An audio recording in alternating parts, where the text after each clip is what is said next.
Hello YouTube.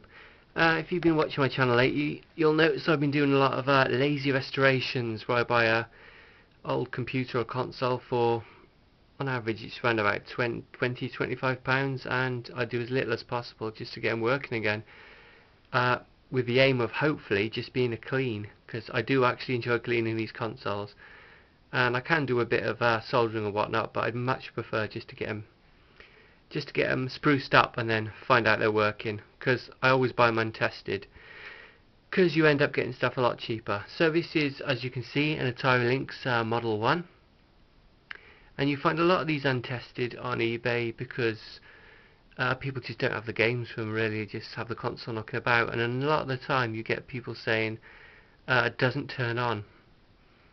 So one of the reasons this won't turn on is problems with the MOSFET, which is a simple part swap out, but another reason a lot of the time they won't turn on is because they've not got a game in it. The Lynx one won't turn on with batteries or mains charger if it hasn't got a game in it. So I got this one listed just as that, will not turn on. I mean, it's a bit rough and ready. It's got the battery compartment there. It's got a few scuffs and scrapes, but that's to be expected. And to be honest, I sort of quite like it. It sort of reminds me, I don't know if you know, in the original Star Wars movies, everything was a bit shabby, wasn't it? It wasn't all brand new spacecraft. It was all a bit sort of beaten up and well used, which I sort of always like that aesthetic. So that's what this Lynx is. It's sort of a bit shabby. So well, I took it apart. I've not got video of me taking it apart, but I just took it apart, cleaned it up. Perfect inside, no problems at all. The only thing that's a bit wrong with it is the little slot for the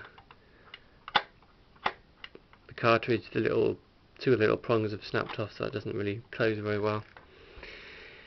But what I did do is I jumped while it was in a state of disassemblement.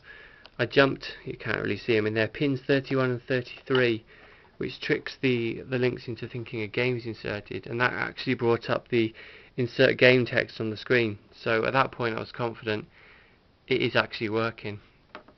So what I've done since is I bought a game off eBay, Kung Fu. It is actually a good game. I did used to own this one quite a few years ago. So I thought what we do now is, for the first time, actually prove to myself that it does work. So we'll stick that in the slot. It's been a long time since I put a Lynx game in a slot. That's it. And we'll see if it works. I've got the 9 volt set to tip positive.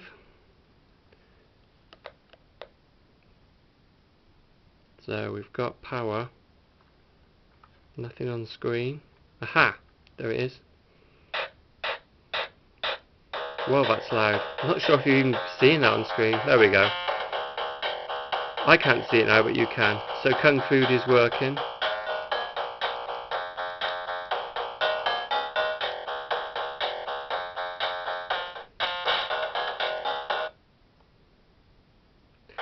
So yeah, the screens on these are a bit poor by today's standards.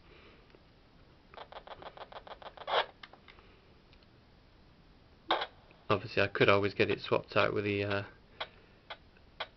McWill screen, but there we go. There's your little guy. So it's just a side scroll and beat 'em up.